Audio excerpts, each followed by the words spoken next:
하박국 선지자는 하나님 앞에 두 번째 질문을 드렸었습니다. 그 두 번째 질문의 요지가 뭐였죠? 하나님, 인정해요. 하나님, 바벨론을 들어 매로 사용하시는 것 인정합니다. 그런데 그 악한 자가, 우상을 섬기는 자가 하나님의 선민인 이스라엘을 멸망한다는 것, 멸망시킨다는 것, 저 예루살렘 성전을 무너뜨린다라는 것, 그것은 제가 용납이 안 돼요. 이해가 안 돼요. 하나님, 왜 그러신 거예요? 하나님이라고 하나님께 두 번째 질문의 사실을 던졌죠. 그때 하나님이 하박국 선지자에게 나타나서 주신 음성 중에 중요한 첫 번째 메시지가 뭐였습니까? 오직 의인은 믿음으로 말미암아 살리라. 그리고 두 번째는요, 그럼에도 불구하고 그 가운데서 물이 바다를 덮은 같이 여호와의 영광을 인정하는 것이 온 세상에 가득할 것이다. 이스라엘이 멸망하고 예루살렘 성이 무너져서 이스라엘 백성들이 전 세계로 흩어지겠지만, 포로로 끌려가겠지만, 그로 인해 오히려 물이 바다를 덮은 같이 여호와의 영광을 인정하는 그런 역사가 곳곳에서 일어날 것이다라고 하는 것이죠. 그렇기 때문에 하나님이 또 하나 말씀하시죠. 오직 여호와는 그 성전에 계시니 온 땅 그 앞에서 잠잠할지니라. 너의 지혜를 앞세우지 말아라. 너의 경험을 앞세우지 말아라. 너의 생각, 너의 지혜, 너의 합리적인 이성은 참으로 유한하다라고 하는 것이지. 우리가 어찌 감히 측량할 수 없는 하나님의 지혜 앞에서 우리가 내 생각을 앞세우며 내 경험을 앞세울 수 있겠습니까? 그저 우리가 해야 될 일은 뭐예요? 잠잠하는 겁니다. 그 하나님 앞에서 잠잠하여 어떻게 행하시고 어떻게 이끌어가시고 어떻게 하나님의 뜻을 풀어가시는지를 우리는 그저 바라보며 그것에 순종하며 기꺼이 하나님이 인도하시는 대로 내 삶을 내어드리는 것, 그거밖에 없는 것이지. 하박국 선지자는 그 하나님이 두 번째로 나타나셔 주시는 음성들을 가슴으로 들었습니다. 머리로만 알았던 하나님을 이제 가슴으로 만나게 되었던 겁니다. 하나님이 가르쳐 주신 그대로 하박국 선지자는 그것이 고스란히 신앙으로 이제 들어온 것이죠. 그리고 드디어 마지막 하나님 앞에 자신의 신앙 고백을 오늘 3장에서 드리게 됩니다. 자, 보십시오. 3장 1절. 시기 온옷에 맞춘 선지자 하박국의 기도라. 당시 기도는 거의 시와 같았었습니다. 그래서 이런 비슷한 유의 것들이 다 어디에 많이 모여 있죠? 시편에 많이 모여 있습니다. 대부분 다 기도입니다. 오늘도 시기 온옷에 맞춘 선지자 하박국의 기도입니다. 여기 시기 온옷이라는 것은 굉장히 빠른 템포, 격정적인 리듬으로 하나님 앞에 드리는 찬양을 주로 일컫습니다. 종종은 이것이 애가라고 표현하기도 하는데, 일반적으로 이것은 굉장히 빠른 템포의 아주 격정적인 리듬의 노래였다라고 봅니다. 그렇기 때문에 이 기도는요, 단순하게 말로만 하는 것이 아니라 거의 찬양 수준으로 올려드렸던 기도였던 것으로 보여집니다. 그런데 우리가 여기서 한 가지 생각해 볼 것은 뭐냐면, 지금 하박국의 눈앞에 펼쳐질 풍경은 뭡니까? 이스라엘의 부흥이에요? 이스라엘의 멸망이에요. 예루살렘 성전의 무너짐이란 말이에요. 그것 때문에 아파했고, 그것 때문에 안타까워했고, 그것 때문에 하나님 앞에 항변했었단 말이에요. 그런데 그 하나님의 뜻, 결국은 멸망할 수밖에 없고 무너질 수밖에 없는 그 결과를 이제 알고 인정하게 됐는데, 하박국 선지자가 애가로 슬프게 느리게 그렇게 노래를 부르는 것이 아니라, 그렇게 기도한 것이 아니라 빠르고 경쾌한 리듬에 맞춰서 이 기도를 하고 있다라고 하는 겁니다. 이런 이 부분이 이해가 되십니까? 어떻게 그럴 수 있었을까요? 어떻게 그렇게 태도가 바뀔 수 있었을까요? 그 시기 온옷에 맞춘 빠른 템포에 맞춘 하박국의 기도의 첫 소절이 이겁니다. 여호와여, 내가 주께 대한 소문을 듣고 놀랐나이다. 여호와여, 주는 주의 일을 이 수년 내에 부응하게 하옵소서. 이 수년 내에 나타내시옵소서. 진노 중에라도 긍휼을 잊지 마옵소서. 이 부분을 잠깐 그냥 쉽게만 풀어보면 뭡니까? 하나님, 빨리 이스라엘을 멸망시키고자 하는 이 계획을 빨리 이루시옵소서. 이 고백이에요. 그렇죠? 예전에는 이해할 수 없었는데 이제는 이해하니까. 여러분, 왜 이렇게 하박국의 기도가 바뀔 수 있었던 걸까요? 바로 하박국은 그 전까지는 현실을 봤어요. 현실을 통해서 하나님을 봤단 말이에요. 그러니까 이해가 안 되죠. 그러나 지금은 하나님의 시각을 바꿔주셨어요. 어떻게 해요? 하나님의 시선으로 현실을 바라볼 수 있는 수준으로 바뀌었던 거예요. 그래서 이스라엘의 멸망이, 예루살렘의 멸망이 하나님 나라의 멸망은 아니다라는 사실을 정확하게 깨달았던 것이죠. 그래서 멸망이 코앞에 있지만 기쁨과 소망으로 기도하며 노래할 수 있게 된 겁니다. 누가 보면 미쳤다 그러죠. 다 멸망해 가는데, 고통 중에 있는데 기쁘다고 기뻐 찬미하며 소리를 높이고 있으니 손가락질을 받을 일입니다. 손가락질을 받을 일이에요. 그러나 하나님의 시선으로 보면 가능한 일이, 가능한 일. 하나님의 나라의 시선으로 보면 죽어야 사는 진리를 아니까 멸망을 코앞에 두고서도 감사하며 기뻐하며 춤을 추며 찬송할 수 있는 거예요. 하박국 선지자가 지금 그렇게 바뀐 겁니다. 하나님 나라의 끝이 아니라는 것, 이스라엘이 멸망하고 예루살렘 성이 무너져도 하나님 나라의 끝이 아니라는 것, 유다와 예루살렘이 하나님 앞에 무너지고 멸망해야 더 크고 강한 하나님의 그 나라가 새롭게 세워진다는 것을 그가 깨달은 것이죠. 이것이 바로 의인은 믿음으로 말미암아 살리라라고 하는 말씀의 진의였습니다. 하나님은 하박국 선지자에게 이런 믿음을 알려주셨고 이런 믿음에 이르도록 요구하셨습니다. 하나님은 유다의 멸망을 통해 또 바벨론의 앞으로의 멸망을 통해 여호와의 영광을 인정하는 것이 온 세상에 가득해질 것이라고 가르쳐 주셨습니다. 이스라엘이 멸망해야 됩니다. 물론 그렇다고 해서 바벨론이 안 하는 건 아닙니다. 바벨론도 멸망할 겁니다. 그것을 통해서 다 엮여서 결국은 유기적으로 묶여서 무엇이 드러나요? 여호와의 영광이 드러나는 것이지. 지금까지 하나님은 유다 백성의 하나님이었습니다. 하나님의 영광은 예루살렘 안에 갇혀 있었습니다. 그런데 이스라엘 백성은 그 안에서 하나님의 영광을 다 갉아 먹어버리고 있었습니다. 그러나 하나님은 그냥 그렇게 놔두시지 않으시고 오히려 예루살렘과 유다를 무너뜨리심으로 인해서 하나님의 영광을 더 드러내실 작정을 하셨던 것이죠. 하박국의 시야가 이것까지 이제 볼 수 있는 수준이 된 것입니다. 자, 3장 2절을 우리 다시 한번 읽어보겠습니다. 함께 읽습니다. 시작. 여호와여, 내가 주께 대한 소문을 듣고 놀랐나이다. 여호와의 주는 주의 일을 수년 내에 부응하게 하옵소서. 이 수년 내에 나타내시옵소서. 진노 중에라도 긍휼을 잊지 마옵소서. 자, 여기 보면 하박국 선지자가 그 진노를 좀 이제 피해가게 해주세요라고 하는 그 기도가 쑥 빠져 있는 것을 보게 됩니다.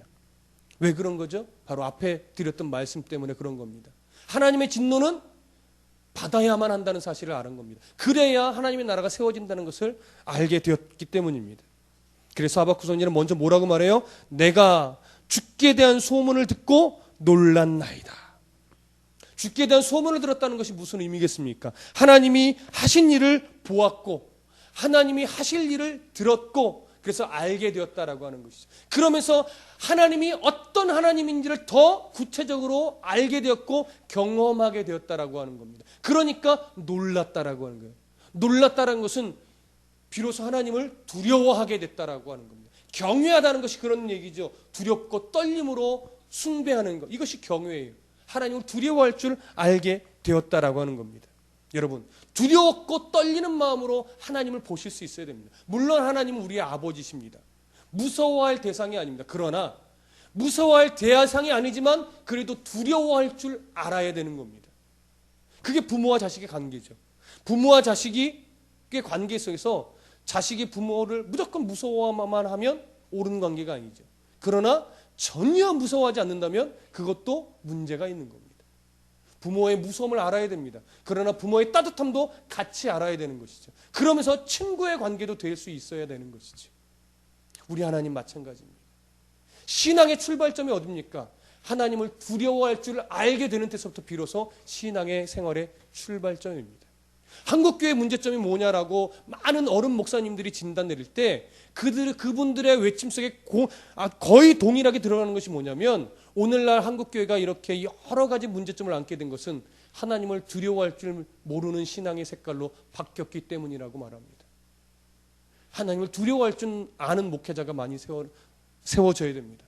하나님을 두려워할 줄 아는 직분자여야 합니다. 하나님을 두려워할 줄 아는 성도여야 합니다.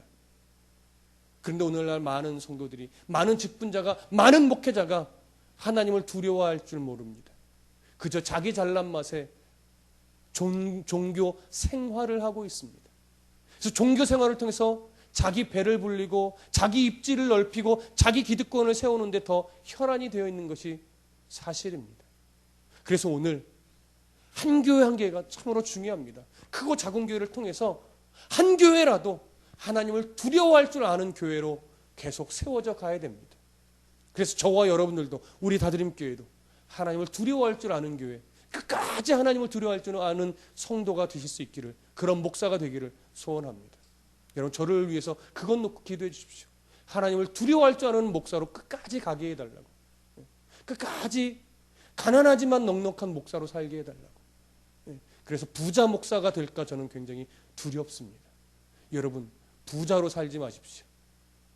가난한 부자로 사십시오. 하나님을 위해서 재물을 어떻게 써야 될 줄 알고, 재능을 어떻게 써야 될 줄 알고, 건강을 어떻게 써야 될 줄 아는 그런 성도로 살아가실 수 있기를 소원합니다. 직분에 욕심내지 마십시오. 어떤 교회 기득권에 욕심내지 않으시기를 소원합니다. 그렇게 될 줄로 믿습니다.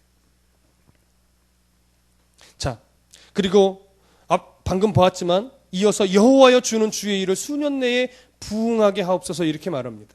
여러분, 여기서 말하는 부응은 무엇입니까? 종종 이 말씀이 어떤 때 자꾸 적용되어지는 경향이 있냐면, 부흥회를 하거나 그럴 때 교회의 어떤 성장, 양적 부흥, 이런 것을 놓고 가끔 이 구절이 인용되어 선포될 때가 있습니다. 하나님, 우리가 몇 년 계획을 놓고 1000명을 목표로 하고 있습니다. 우리가 전도하고 전도지 뿌리고 전도 행사를 할 텐데 하나님, 수년 내에 우리에게 이 부흥을 이루어 주시옵소서. 이렇게 이 구절이 가끔 인용되기도 합니다. 그러나 이 구절은 그런 부흥과는 전혀 다른 부흥입니다. 적나라하게 말하면 뭐냐면요, 이 부흥은요, 하나님 잘 망하게 해주세요, 이 얘기예요. 잘 죽을 수 있게 해주세요. 하나님의 진노를 잘 받을 수 있도록 도와주세요. 잘 죽어서, 잘 멸망해서 진노와 압제와 포로의 생활을 잘 받아내서 결국 그 속에서 하나님의 영광이 드러내고 물이 바다를 덮은 같이 여호와의 영광이 온 세상을 뒤덮는 역사가 일어나게 해주세요. 이 간구이지, 하나님 우리 교회를, 성도를 늘려주세요, 우리 교회 재정을 채워주세요, 그런 식의 부흥이 절대 아닙니다. 그렇기 때문에 여러분들도 이 구절을 놓고서 가정의 부흥이라든가 자녀의 어떤 성공이라든가 이런 것을 우리가 상상하며 이 구절을 인용하지 않으시기를 소원합니다. 여러분, 저는 여러분들도 이런 부흥이 있기를 소원합니다. 좀 모진 얘기죠? 좀 모진 얘기예요. 그러나 이런 부흥이 개인의 삶에 있어야 됩니다. 물론 저도 마찬가지입니다. 이런 부흥을 잘 감당해 내셔야 돼요. 그럴 때 하나님이 수년 내에 하나님의 영광을 선포하고 하나님의 영광이 드러나는 일들이 곳곳에서, 구석구석에서 일어나게 되는 겁니다. 그래서 두려워하지 마십시오. 두려워하지 마십시오. 그렇기 때문에 하나님이, 하박국 선지자가 마지막에 이렇게 말하는 거예요. 진노 중에라도 긍휼을 잊지 마옵소서. 이것이 우리의 힘입니다. 진노는요, 우리를 강하게 만드시는 도구일 뿐이에요. 그러나 긍휼하심이 그 안에 있기 때문에 우리는 죽지 않아요. 우리를 죽이신단 말이에요, 하나님이. 그럴 때 잘 죽어야 우리가 죽지 않는 거예요.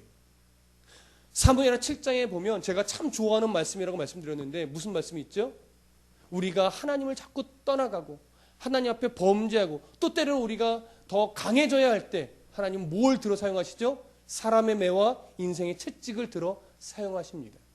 그러나 그 뒤에 아주 중요한 구절이 하나가 더 있어요. 그러나 내가 사울에게서 은총을 빼앗았던 것처럼 너희들에게서는 은총을 빼앗아가지 않을 것이다 라는 약속을 사무엘하에 분명하게 하고 있습니다. 그렇기 때문에 여러분, 하나님이 사람의 매와 인생의 채찍을 대서 우리를 강하게 연단하실 때 우리가 그것을 잘 받아내야 되는 거예요. 그렇게 해서 우리가 죽을 때 죽지 않는다는 이유가 뭐냐면, 하나님 우리에게서 은총을 거두가시지 않겠다고 약속을 하셨기 때문에 그래요. 그 약속을 의지하고 그 약속을 신뢰하면요, 하나님 죽이세요. 그냥 머리 들이미는 거예요. 그러면 알았어, 너 안 죽는 거 알고 그러는구나. 알았어, 조금만 더 견뎌. 그러면 내가 널 이렇게 쓰고 저렇게 쓸 거야. 그렇게 되는 거죠. 하나님은 그냥 죽이세요. 내가 주를 위해 내가 죽을 각오를 했다니까요. 죽이세요 하고 들이밀면 안 죽는 거예요. 근데 하나님 정말 죽이실 거예요? 그러면 야, 너 죽는 거기 가까이 가지도 않았어. 뭐 벌써부터 그러냐? 이렇게 되는 거죠. 야, 좀 더 죽어야 돼. 벌써부터 겁먹으면 어떻게? 좀 더 죽어야 되는데. 여러분, 차라리 죽이세요 그래야 안 아파요. 그렇죠? 정말 죽이실 거예요 그러면요 계속 아파요. 그러니까 그냥 죽이시라고 들이미시라고요. 신앙은 그런 거예요. 이것이 죽어야 죽지 않는 원리예요. 오늘 우리가 삶으로 저도 마찬가지죠. 그걸 좀 배울 수 있는 성도가 되셨으면 좋겠습니다. 하나님 앞에 그것이 바짝 붙쫓아가는 거예요. 하나님을 바짝 쫓아가는 거예요. 그런 지혜가 우리 안에 일어나길 소원합니다. 진노 중에라도 긍휼을 잊지 마옵소서. 하나님 죽이세요. 근데 저는 알아요. 긍휼을 베풀어 주신 하나님을 위해 이 원리를 가슴에 담고 하루하루 그렇게 살아가시길 소원합니다. 그렇기 때문에 우리의 기도가요 이렇게 바뀌어야 됩니다. 우리는 가족이나 민족을 위해 기도할 때 무조건 잘 되기를 구하죠. 그것은 내가 선을 그어놓고 그 안에 하나님을 가두는 것과 똑같습니다. 내가 어떤 그림을 다 그려놓고 하나님 이대로 결제만 해주세요 이러는 것과 똑같아요. 거기에는 하나님의 역사가 일어날 수 없습니다. 아무리 내 가족이라도 아무리 내 민족이라도 수술이 필요하면 수술을 받아야 하는 거예요. 그래서 하나님께 기도할 때 하나님 수술 잘 받게 해주세요. 대신에 더 건강하게 회복시켜 주세요. 그게 있으면 되는 거죠. 그게 뭐예요? 진노 중에라도 긍휼을 잊지 말아달라는 거예요. 하나님 우리 자녀 뺑뺑이 돌리셔도 좋아요. 대학 떨어져도 좋아요. 그러나 진노 중이라도 긍휼을 잊지 않으신 하나님, 우리 자녀가 정말 하나님을 사랑하는 자녀로 하나님께 쓰임받는 자녀로 하나님 꼭 세워주세요. 제가 그걸 신뢰합니다. 그것만은 놓치지 말아야지. 근데 좋은 대학 보내려다가 좋은 직장 보내려다가 뭘 놓쳐요? 하나님 사랑을 놓친다고요. 그러면 다 잃어버리는 거예요. 그래서 여러분 우리가 우리의 기도가 이런 기도 진노 중에라도 긍휼을 베풀어 달라는 기도로 여러분 바뀌어 가시기를 소원합니다. 이제 의미를 알았으니까 이 기도대로 나를 위해 아내와 남편을 위해 자녀를 위해 부모를 위해 정말 하나님이 기뻐할 만한 이 기도로 여러분 나 변화되시기를 소원합니다. 3절부터 6절 우리 함께 읽어보겠습니다. 시작. 하나님이 대만에서부터 오시며 거룩한 자가 바란산에서부터 오시는도다. 그의 영광이 하늘을 덮었고 그의 찬송이 세계에 가득하도다. 그의 광명이 햇빛 같고 광선이 그의 손에서 나오니 그의 권능이 그 속에 감추어졌도다. 역병이 그 앞에서 행하며 불덩이가 그 발밑에서 나오는도다. 그가 서신즉 땅이 진동하며 그가 보신즉 여러 나라가 전율하며 영원한 산이 무너지며 무궁한 작은 산이 엎드러지나니 그의 행하심이 예로부터 그러하시도다. 아멘. 자, 하박국이 이렇게 기도를 드릴 때 3절부터 6절까지 아주 중요한 내용을 지금 언급을 하는데 그것이 뭐냐면 왜 이스라엘 백성이 이렇게 하나님이 바벨론을 들어 멸망시킬 수밖에 없도록 이러한 죄악까지 오게 되었는가? 이걸 진단한 거예요. 왜 여기까지 와야만 했는가? 분명히 하나님의 진노를 받아내는 건 맞고 그래야 하나님의 영광이 드러날 텐데 어쩌다가 이 수준까지 왔는가? 이걸 진단한 거예요. 그랬더니 하박국 선지자가 진단한 내용은 뭐냐면 하나님의 임재를 잃어버렸다라고 하는 것이죠. 하나님의 임재를. 그러면서 어느 때의 모습을 끌어낸 거냐면 출애굽 광야에서 하나님이 이스라엘 백성들과 함께 하셨던 그 때를 떠올리며 기도문을 써내려는 게 3절부터 6절입니다. 여기 보시면 하나님이 대만에서부터 오시며 거룩한 자가 바란산에서부터 오시는도다. 이것이 뭐냐면 여기 대만과 바란이 바로 시내산 쪽 방향을 말하는 거예요. 동쪽. 시내산이라는 건 어디예요? 광야를 말하는 거예요. 지금 가나안 땅에 들어가기 전에 광야를 말하는 거죠. 가나안은 어디예요? 약속의 땅이에요. 근데 그 약속의 땅에 들어와서 여호수아 시대를 마감하고 사사 시대를 들어가면서 사사 시대의 모습은 어땠습니까? 완전히 하나님을 잃어버리고 하나님을 왕으로 섬기지 못하고 그때의 왕이 없으므로 자기 속에는 옳은 대로 살았더라. 그때가 사사 시대잖아요. 사사시대를 끝나고 왕정시대가 들어가면서 왕정시대를 지나는 몇백 년 어간에 이미 이 두 나라가 북이스라엘과 남유다가 멸망하는 단계까지 온 것이죠. 왜 이렇게 됐는가? 광야에서 하나님의 임재를 경험하며 살았던 그때 그 하나님의 임재를 가나안에 들어와서 내 욕심 때문에 탐심 때문에 다 잃어버렸구나. 이스라엘이 이걸 놓쳤구나. 그 하나님의 임재를 놓쳐버렸구나. 그래서 이 지경까지 오게 된 것이구나. 이것을 깨닫게 됐던 겁니다. 하나님의 임재를 사모하지 않았어요. 하나님 임재를 가까이 하지 않았어요. 그랬더니 점차 하나님과 거리가 멀어지죠. 그러니까 그 사이로 뭐가 비집고 들어와요? 우상숭배가요. 성적인 타락이요. 인간의 교만이요. 재물에 대한 욕심이 그 사이를 다 비집고 들어온 거예요. 그러니까 왕도, 종교 지도자도, 백성들도 하나님의 임재를 사모하지 않지. 육신의 쾌락만을 쫓아가지요. 거기서부터 어긋났구나. 하박국 선지자 그걸 진단한 겁니다. 그래서 그 옛날 6절 끝부분에 보세요. 그의 행하심이 언제요? 예로부터 그러하시도다. 예전부터 우리와 늘 함께 계셨는데 광야에서는 그것이 아주 정확하게 모습이 그려져 있었는데 우리가 그 하나님을 놓치고 하나님은 늘 함께 하셨는데 우리는 자꾸 우상숭배로 하나님을 밀어내고 탐심으로 하나님을 거절하고 욕심으로 하나님을 외면했던 이스라엘의 그 어처구니 없는 죄악을 진단 내린 거예요. 다시 3절로 돌아가 보세요. 하나님이 대만에서부터 오시며 거룩한 자가 바란산에서부터 오시는도다. 그의 영광이 하늘을 덮었고 그의 찬송이 세계에 가득하도다. 광야에서는 이랬단 말이에요. 천막 성전에서 예배할 때는 이랬단 말이에요. 낮에는 무슨 기둥? 구름 기둥. 왜요? 뜨거운 태양의 그 뜨거움을 가려주죠. 밤에는요 불기둥. 밤에 그 추운, 밤에는 엄청 추워요. 그때 불기둥으로 그 추위를 지켜주신 것이에요. 만나로 먹이시고 메추라기로 먹이시고 바위를 터뜨려 물을 쏟게 하시는 하나님. 여러분, 바위를 터뜨려서 물을 먹이셨는데요. 하나님이 몇 명을 먹이셨죠? 광야에서 대략 200만 명이 넘는 숫자예요. 그 보세요. 바위를 깨뜨려서 물이 솟을 때 200만 명이 먹었다고 생각해 보세요. 수도꼭지를 20개 만약에 만드셨다면 200만 명이 다 먹으려면 얼마나 걸릴까요? 하루로도 모자랄 거요.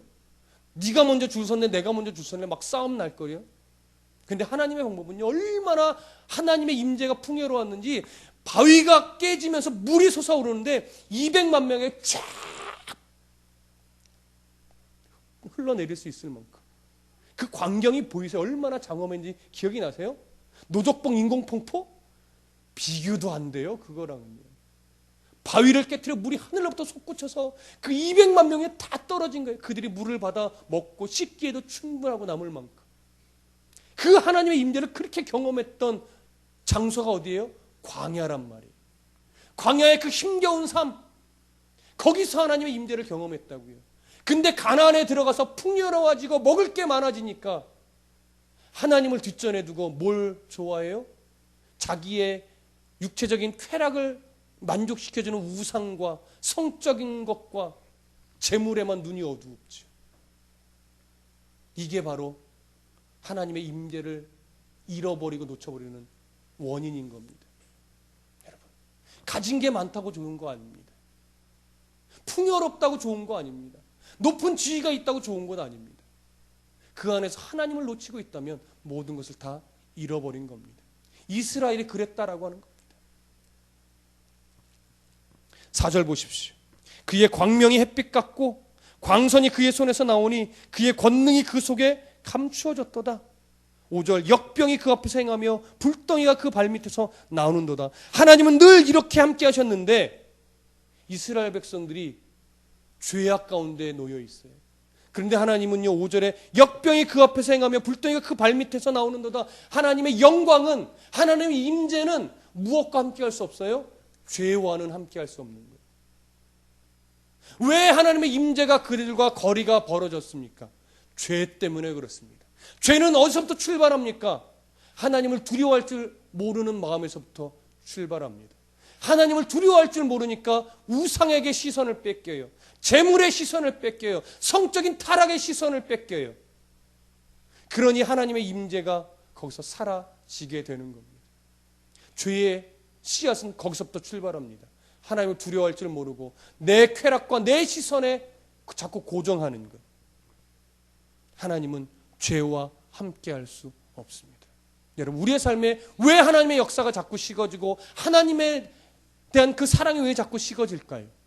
우리 속에 자꾸 죄가 틈타기 때문에 그렇습니다.